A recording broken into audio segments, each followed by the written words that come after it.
J'ai 28 ans, tout comme Slavutych, la ville la plus jeune d'Ukraine. Slavutych, c'est la ville que les autorités soviétiques ont construite après l'accident nucléaire de Tchernobyl pour garder une main-d'œuvre à proximité. L'année prochaine, le monde va commémorer les 30 ans de la catastrophe de Tchernobyl.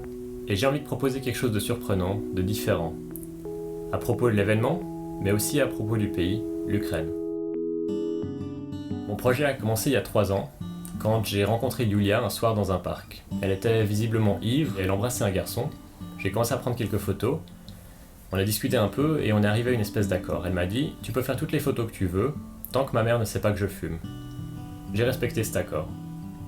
Yulia m'a présenté à ses amis et j'ai passé des mois à les photographier.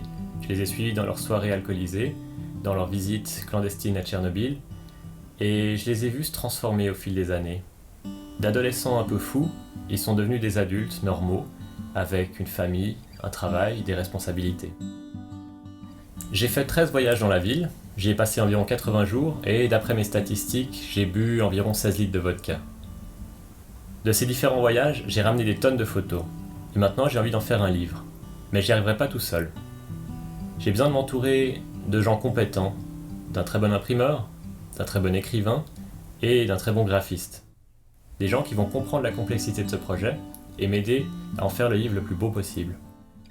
Pour les 30 ans de la catastrophe de Tchernobyl, les médias vont être inondés d'images tristes de mort et de dévastation. Mais ensemble, on peut proposer quelque chose de différent, quelque chose d'optimiste et de tourner vers l'avenir. C'est ça l'image que j'ai envie de donner de l'Ukraine. C'est important à mes yeux, et si c'est aussi important à vos yeux, faisons ce livre ensemble.